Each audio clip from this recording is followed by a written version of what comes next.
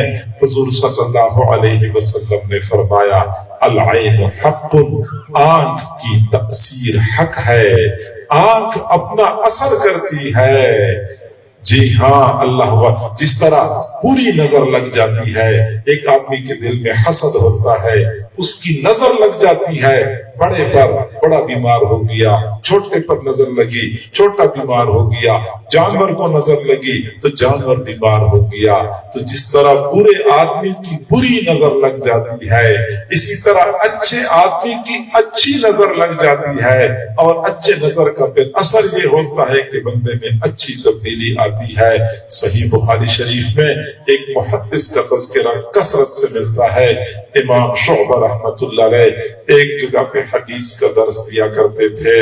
ایک دن حدیث کا درس سے فارغ ہو کر وہ گھوڑے پہ سوار ہو کے اپنے گھر کی طرف جا رہے تھے، راستے میں ایک ڈاکو سامنے آیا، ڈاکو کو شرارت سوجھی، آگے بڑھ کے حضرت کے گھوڑے کی لگام کو پکڑا اور کہنے لگا تو لوگوں کو حدیثیں سناتا ہے، آج مجھے بھی کوئی حدیث سنانی ہوگی۔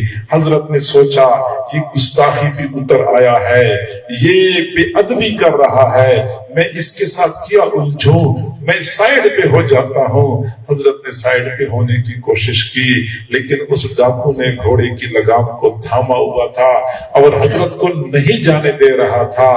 آخر کار حضرت کو جلال آیا، جلال کے عالم میں متصل سند کے ساتھ ایک حدیث بیان کر لی، حدثنی فلاں قال حدثنی فلاں عن عبداللہ بن مسعود رضی اللہ تعالی عنہ قال قال رسول اللہ صلی اللہ علیہ وسلم اذا لم تستحی فاصنع ما شئت۔ حضور صلی اللہ علیہ وسلم نے فرمایا جب آپ کے اندر سے حیا ختم ہو جائے پھر جو جی چاہے تو کر لے۔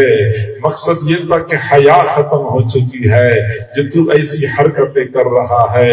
ایک اللہ والے کی زبان سے نکلے ہوئے الفاظ تھے جو تیر کی طرح اس ڈاکو کے دل میں پیوست ہو گئے، اس کے دل پہ چوٹ لگی، میں اتنا برا آدمی ہوں، پہلے عام لوگوں کو پریشان کرتا رہا، اب میں نے اللہ والوں کو پریشان کرنا شروع کر دیا۔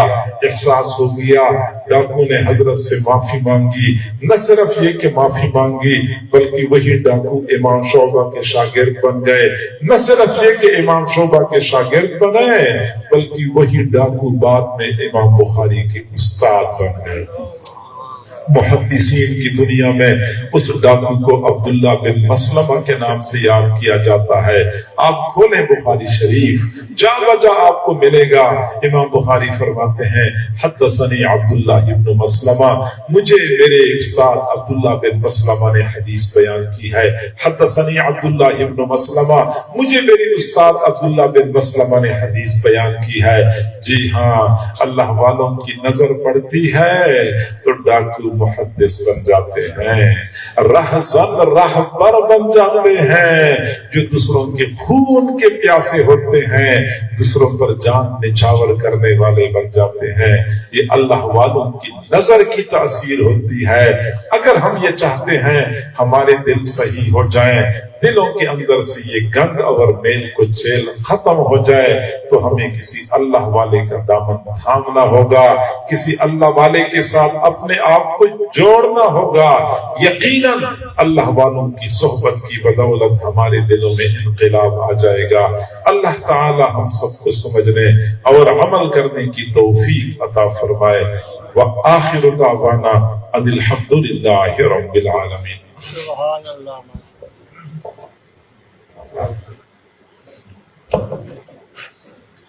جیسے میں نے عرض کیا، کسی اللہ والے کا دامن تھام لیں، دل میں انقلاب آ جائے گا، گناہوں سے نفرت پیدا ہو جائے گی، نیک اعمال کا شوق بڑھے گا۔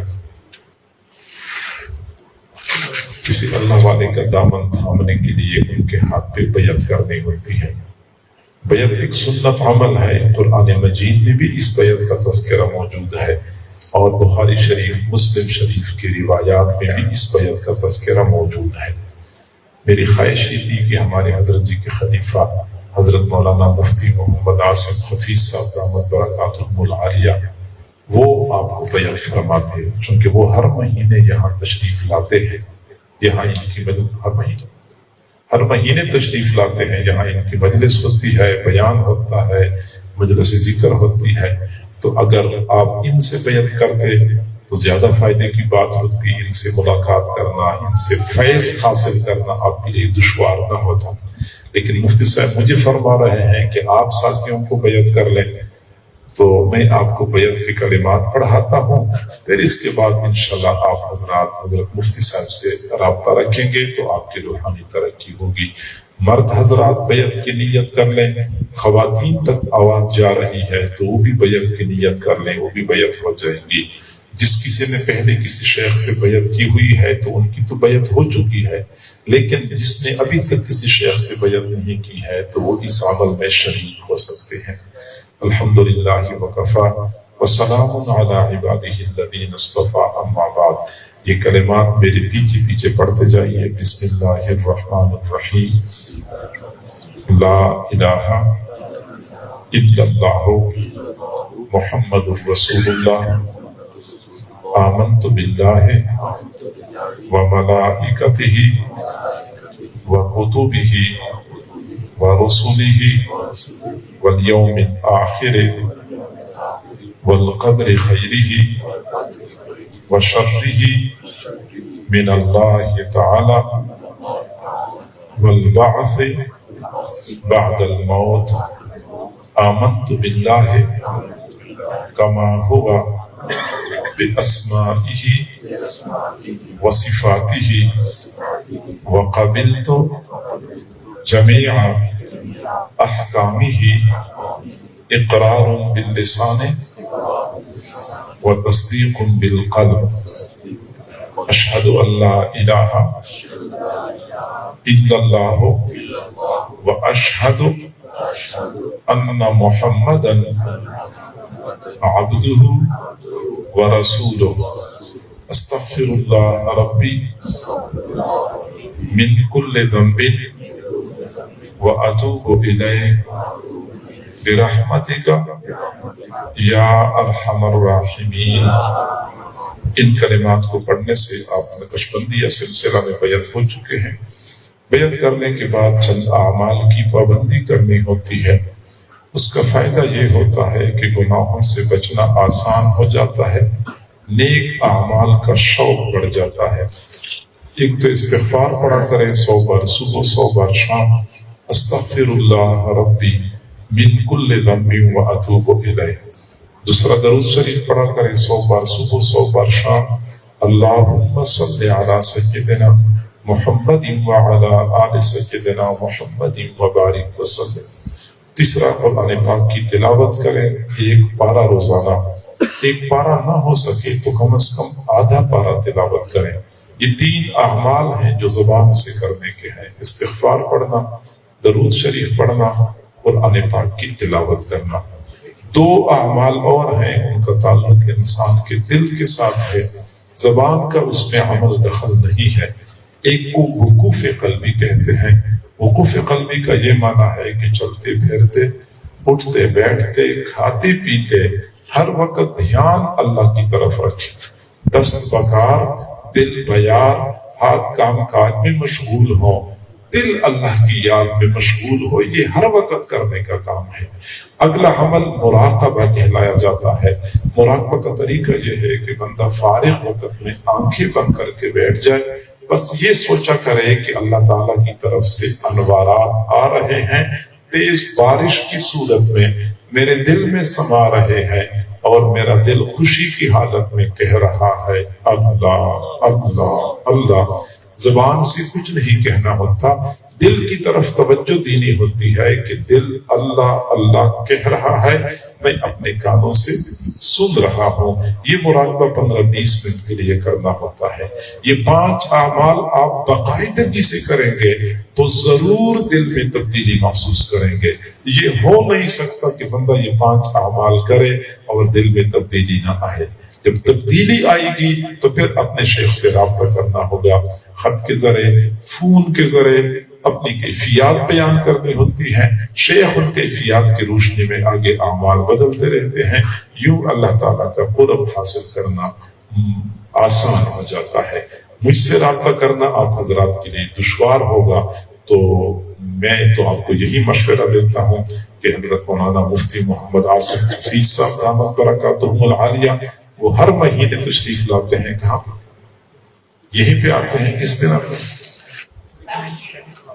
انگریزی مہینے کی پہلی اتوار کو، مغرب کے بعد، عشاء کے بعد، انگریزی مہینے کی پہلی اتوار کو عشاء کے بعد مفتی صاحب کا یہاں پہ پروگرام ہوتا ہے، بیان ہوتا ہے، ختم خواجگان ہوتا ہے، مجلس ذکر ہوتی ہے، پھر اس کے بعد دعا کر کے ساتھیوں کو فارغ کرتے ہیں۔ یہ ہمارے پروگرام ہوتے ایسے ہیں کہ مختصر ہوتے ہیں۔ آج تو ویسے یہ پروگرام قدرے لمبا ہو گیا، ورنہ عام طور پہ یہ پروگرام گھنٹہ 1.5 گھنٹہ میں سمٹ جاتے ہیں۔ یہ بہت لمبے چوڑے پروگرام نہیں ہوتے۔ آپ ہر مہینے یہاں تشریف لایا کریں، یقین کریں آپ ایسی تبدیلی محسوس کریں گے کہ آپ خود حیران ہوں گے کہ میرے اندر یہ نیکی تقویٰ کا جذبہ کہاں سے آ رہا ہے۔ وہ گناہ جو سال ہر سال سے بندہ چھوڑنے کی کوشش کرتا ہے نہیں چھوڑ سکتا، اللہ والوں کے ساتھ تعلق کی بدولت بندے کے لیے ان گناہوں کا چھوڑنا آسان ہو جاتا ہے۔ تو ہر انگریزی مہینے کی پہلی اتوار کو عشاء کے بعد یہاں بھی یہ پروگرام ہوتا ہے۔ مفتی صاحب ہیں اب تو الحمدللہ آپ کے قریب کے اس میں شہروں میں کئی سارے خلفاء حضرت جی کے ہیں۔ مفتی صاحب چونکہ منچن آباد کے ہیں، منچن آباد میں ہمارے حضرت جی کے ایک اور خلیفہ بھی ہیں، حضرت مولانا انعام الحق صاحب، ہمارے حضرت جی کے مدرسے معہد الفقیر کے فاضل ہیں۔ میرے ساتھ بائیں جانب حضرت مولانا مفتی محمد منصور صاحب ہیں، یہ حاصل پور سے ہیں، یہ بھی ہمارے معہد الفقیر کے پڑے ہوئے ہیں اور یہ بھی حضرت جی کے خلیفہ ہیں۔ تو یہ آپ کے قریب کے شہروں میں اتنے بڑے بڑے خلفاء موجود ہیں۔ ان حضرات سے آپ رابطہ رکھیں گے تو انشاءاللہ فائدہ ہوگا، دل کی دنیا میں تبدیلی آئے گی۔ جزاکم اللہ جزاء حسنا۔ دعا کریں گے، لیکن دعا سے پہلے تھوڑی دیر کے لیے ہم مراقبہ کر لیتے ہیں۔ مراقبہ کی وجہ سے اللہ کی رحمتی اترتی ہے، دعاؤں کی قبولیت کے امکانات بڑھ جاتے ہیں۔ تو لہٰذا تھوڑی دیر کے لیے ہم مراقبہ کریں گے، پھر اس کے بعد ہم دعا کریں گے۔ جیسے کہ پہلے طریقہ بتا دیا تو مراقبہ کرنے کا، تمام حضرات اپنی آنکھوں کو بند کر لیں، اپنے سروں کو جھکا لیں، بس یہ تصور کریں کہ اللہ تعالیٰ کی طرف سے انوارات آ رہے ہیں میرے دل میں، اور میرا دل کہہ رہا ہے اللہ اللہ اللہ۔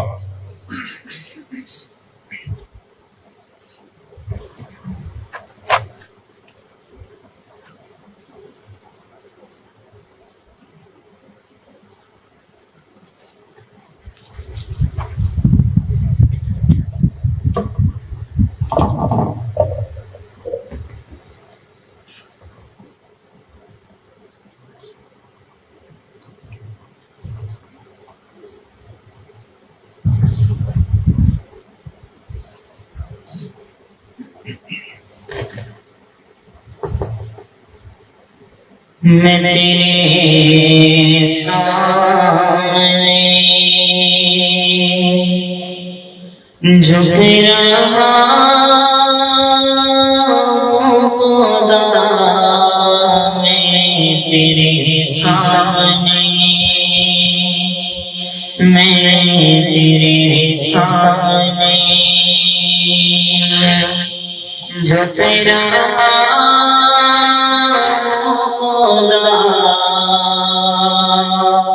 میرا کوئی نہیں اللہ تیرے سوا، میں تیرے سامنے، میں تیرے سامنے، میں گناہگار ہوں،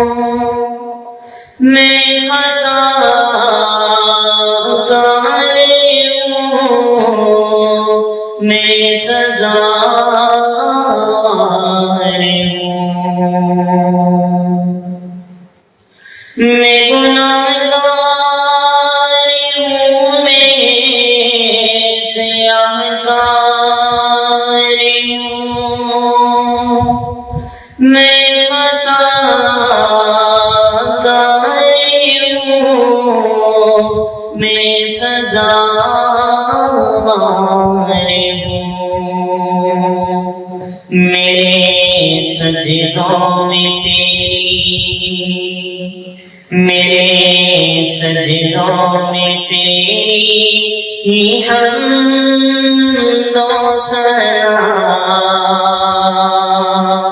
میرا کوئی نہیں اللہ تیرے سوا میں، تیرے سامنے میں، تیرے سامنے جھک رہا خدا، میرا کوئی نہیں اللہ تیرے سوا میں، تیرے سامنے میں، تیرے سامنے میری توبہ ہے توبہ ہے میرے الہ، مجھے گناہگار کو تو نہ دینا سزا، میری توبہ ہے توبہ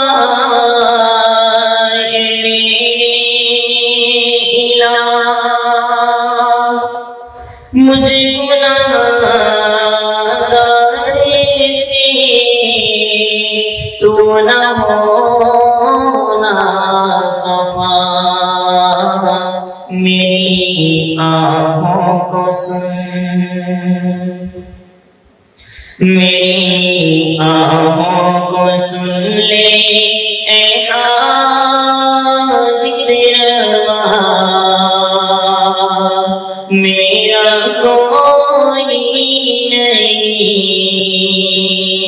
اللہ تیرے سوا میں، تیرے سامنے میں، تیرے سامنے جھک رہا خدا،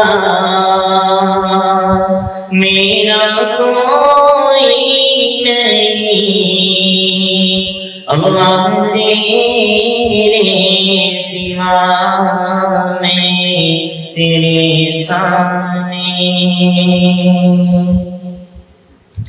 میں تو وفار ہوں، تو نے خود ہی کہا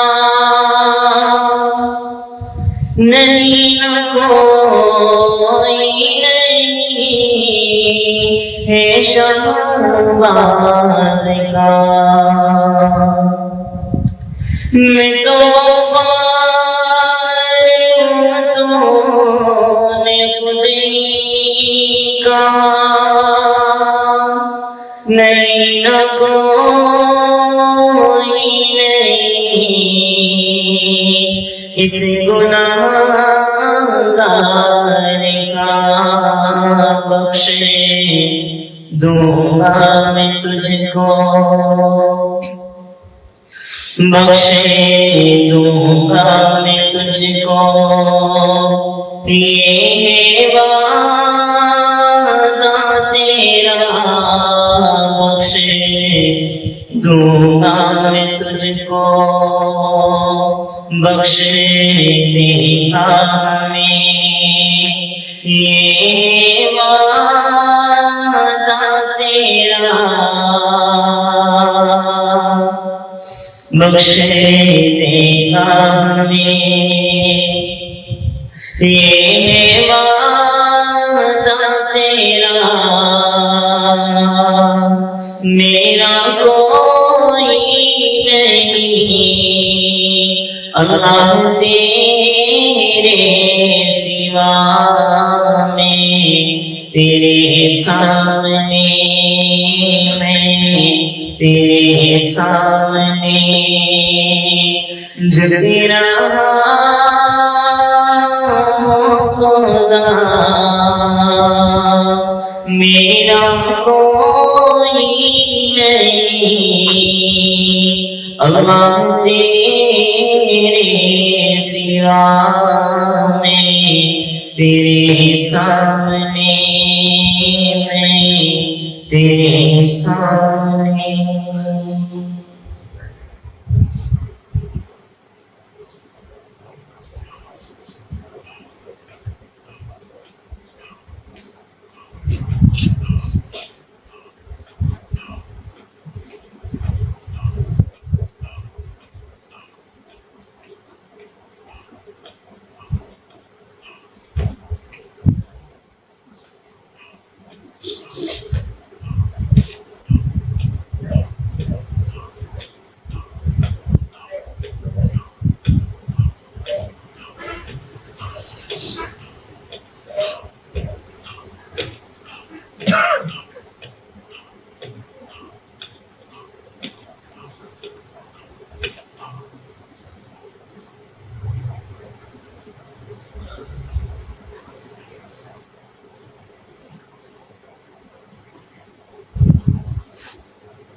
لا الہ الا اللہ محمد رسول اللہ۔ دعا کر لیجیے۔ الحمدللہ رب العالمین والعاقبۃ للمتقین والصلاۃ والسلام علی رسولہ محمد وآلہ واصحابہ اجمعین۔ کریم پروردگار، ہم تیرے عاجز و مسکین بندے ہیں، تیرے سامنے دست دعا ہے۔ اللہ ہماری مسکنت پہ ترس کھا دیجیے، اللہ ہماری عاجزی پہ رحم فرما لیجیے۔ کریم اللہ، اندھیری رات کا وقت ہے، دنیا کے بادشاہوں نے اپنے دروازے بند کر رکھے ہیں، تیرا در اب بھی کھلا ہے۔ تیرے چند فقیر بندے اور بندیاں تجھے منانے کے لیے جمع ہو چکے ہیں۔ اللہ سب کو اپنی رضا نصیب فرما، سب کو اپنے مقربین میں شامل فرما۔ الہ العالمین، ہمارے لیے نیک بننا مشکل ہے، تیرے لیے تو نیک بنانا آسان ہے۔ اللہ ہمیں نیک بنا دیجیے، اللہ ہمیں نیک بنا دیجیے۔ الہ العالمین، ہماری نگاہوں کو پاک صاف فرما، دل و دماغ کے خیالات کو درست فرما۔ کریم اللہ، عرصہ گزر گیا، ہم تجھے پانے کی کوشش کر رہے ہیں، لیکن ابھی تک اپنے آپ کو تجھ سے دور محسوس کر رہے ہیں۔ اے اللہ، ہم ایک قدم آگے بڑھاتے ہیں، شیطان ہمیں 2 قدم پیچھے دھکیل دیتا ہے۔ شیطان ظالم نے ہمیں تھکا دیا ہے۔ کریم اللہ، یہ سلسلہ کب تک چلتا رہے گا؟ مزید تو ہمیں اپنا قرب نصیب فرما، اپنی محبت، اپنی معرفت نصیب فرما۔ پیارے اللہ، ہمیں اچھی طرح پتا ہے تجھے ہماری کوئی ضرورت نہیں ہے، تو بے نیاز ہے، لیکن ہم کیا کریں؟ ہمارا تیرے بغیر گزارا نہیں ہے۔ پیارے اللہ، کہاں چلے جائیں؟ کس کا دروازہ کھٹکھٹائیں؟ اس اندھیری رات میں ہم کس کے سامنے ہاتھ پھیلائیں؟ اے اللہ، تیرے در پہ آئے ہیں، خالی ہاتھ نہیں جانا چاہتے، خالی ہاتھ نہ لوٹا دینا، خالی ہاتھ نہ لوٹا دینا۔ کریم اللہ، آج تو جی چاہتا ہے کہ تجھے منانے کے لیے ہم زمین پہ لوٹ پوٹ ہو جائیں۔ پیارے اللہ، راضی ہو جائیے، تو ہم سے ناراض ہے، تو پوری قوم سے ناراض ہے، تو پوری امت سے ناراض ہو چکا ہے۔ روزانہ صبح کو طلوع ہونے والا سورج ہمارے لیے نئی ذلت اور پریشانی کا پیغام لے کے طلوع ہوتا ہے۔ الہی، مزید بس کر دیجئے، ناراضگی ختم کر دیجئے، ہم سے مزید تیری ناراضگی برداشت نہیں ہوتی۔ الہ العالمین، کوئی تجھ سے کار کوٹھی مانگتا ہوگا، کوئی بینک بیلنس مانگتا ہوگا، اللہ ہم تیری رضا کے طلبگار ہیں، اپنی رضا نصیب فرما۔ اللہ اگر تو ہم سے راضی ہوا، ابھی دنیا میں کچھ بھی نہ ملا پھر بھی سب کچھ مل گیا، اور اگر تو ناراض ہوا تو سب کچھ ملنے کے باوجود کچھ بھی نہ ملا، اپنی رضا نصیب فرما۔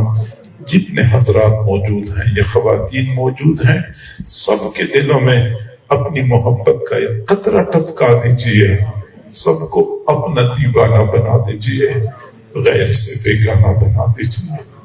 الہی، اتنے بندے اندھیری رات میں کسی دنیا دار کے دروازے پہ چلے جاتے، وہ بھی خالی ہاتھ نہ لوٹاتا۔ تو زمین و آسمان کے خزانوں کا مالک ہے، ہمیں خالی ہاتھ نہ لوٹا دینا۔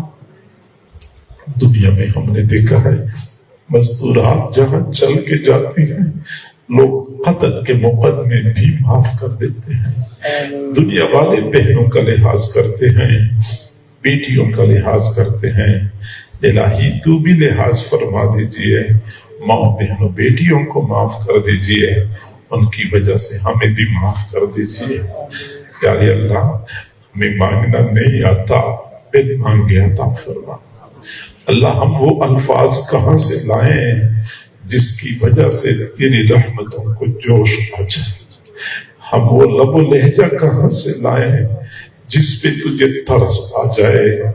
مانگنا نہیں آتا، پیارے اللہ، بن مانگے عطا فرما، بن مانگے عطا فرما۔ کریم اللہ، اے رحیم اللہ، اے حنان و منان پروردگار، اتنے لوگ موجود ہیں، کسی ایک کے اٹھے ہوئے ہاتھ تو آپ کو پسند آ جائیں گے۔ اللہ، اسی ایک کی وجہ سے ہم سب کی دعاؤں کو قبول فرما دیجیے۔ کریم پروردگار، اے رحیم پروردگار، ہمیں اچھی طرح پتا ہے ہمیں دینے سے تیرے خزانوں میں کوئی کمی نہیں آئے گی۔ اللہ بھی عطا فرما دیجیے، لا خزانوں کے دروازے کھول دیجیے، خالی جھولیاں بھر دیجیے، ٹوٹے ہوئے ہاتھوں کی لاج رکھ لیجیے۔ کریم اللہ، جتنے حضرات موجود ہیں، یہ خواتین موجود ہیں، ہم فقیروں کے پاس دینے کے لیے دعائیں ہیں، تیرے پاس دینے کے لیے وسیع خزانے ہیں، ان کو اپنے وسیع خزانوں سے مالا مال فرما، وہ سب کچھ عطا فرما جو ان کی چاہت ہے یا ان کی ضرورت ہے۔ بے روزگاروں کو روزگار عطا فرما، بے اولاد کو اولاد عطا فرما، جو صاحب اولاد ہیں ان کو اولادوں کی خوشیاں نصیب فرما، اولاد کے دکھوں سے محفوظ فرما، اولاد کے غموں سے محفوظ فرما۔ پیارے اللہ، جوان اولاد جب بوڑھے ماں باپ کے سامنے اکھڑتی ہے، ماں باپ کو آنکھیں دکھاتی ہے، بوڑھے والدین کی آنکھوں سے موٹے موٹے آنسو گر رہے ہوتے ہیں، اللہ وہ کس کو دل کا ٹکڑا سنائے؟ نوجوانوں کے دل تیرے قبضہ قدرت میں ہے، اللہ نوجوانوں کے دلوں کو والدین کی اطاعت کی طرف پھیر دیجیے۔ اللہ، جو لوگ بیمار ہیں یا گھروں میں بیمار ہیں، سب کو شفا نصیب فرما، جن کے گھروں میں رشتوں کے مسائل ہیں، مسائل کو حل فرما۔ بہت سارے مرد ایسے ہوں گے، خواتین ایسی ہوں گی جن کے دلوں میں چھپے ہوئے غم ہوں گے، وہ کسی کو بتا بھی نہیں سکتے ہوں گے۔ اے اللہ، تو دلوں کے بھید جانتا ہے، ان چھپے ہوئے غموں کو ختم فرما دیجیے۔ خواتین کو اپنے گھر میں سکون نہ ملے تو سکون کی تلاش میں کہاں چلی جائے؟ اللہ، اس دنیا میں وہ جہنم کی طرح زندگی گزار رہی ہوتی ہے۔ کریم پروردگار، تمام ماں بہنوں بیٹیوں کو اپنے اپنے گھروں کی خوشیاں نصیب فرما، گھریلو نفرتوں کو محبتوں میں تبدیل فرما، لڑائی جھگڑوں کو اتفاق و اتحاد میں تبدیل فرما، اللہ تنگی کو فراخی و فراوانی میں تبدیل فرما۔ پیارے اللہ، مہنگائی حد سے زیادہ ہو چکی ہے، غریبوں کے لیے گھر کا چولہا جلانا مشکل ہو چکا ہے۔ غریب لوگ بیچارے خودکشی کے بارے میں سوچ رہے ہوتے ہیں، غریبوں کے بچے اللہ بنیادی ضروریات سے محروم ہو چکے ہیں۔ الہی مزید تو غریبوں کے حال پہ ترس کھا لیجیے، مہنگائی کو ارزانی میں تبدیل کر دیجیے۔ عیاشیاں امیر و مرا کرتے ہیں اور تنگی و تندرستی کا شکار غریب و روا ہوتے ہیں۔ یارے اللہ غریبوں کے حال پہ ترس کھا لیجیے، اللہ مہنگائی کو ارزانی میں تبدیل فرما، تنگی کو فراخی و فراوانی میں تبدیل فرما۔ یارے اللہ جن کے والدین عزیز و اقارب فوت ہو چکے ہیں ان کی مغفرت فرما، جن کے گھروں میں رشتوں کے مسائل ہیں مسائل کو حل فرما۔ ہمارے جن احباب نے اس پروگرام کا انعقاد کیا ہے، اس کے لیے کوششیں کی ہے، بھاگ دوڑ کی ہے، اللہ ان تمام حضرات کو اپنی شان کے مطابق اجر اور بدلہ عطا فرما، دنیا اور آخرت کی بلائیاں نصیب فرما، تمام نیک تمناؤں کو پورا فرما، مسجد کو نیک نمازیوں کے ساتھ آباد فرما، مسجد کا انتظام و انصرام سنبھالنے والے، امامت و خطابت کرنے والے، تعاون کرنے والے تمام حضرات کو اپنے مقربین میں شامل فرما، ہماری ان دعاؤں کو اپنی رحمت سے قبول و منظور فرما۔ وصلی اللہ تعالی علی خیر خلقہ محمد و آلہ و اصحابہ اجمعین، آمین برحمتک یا ارحم الراحمین۔ تمام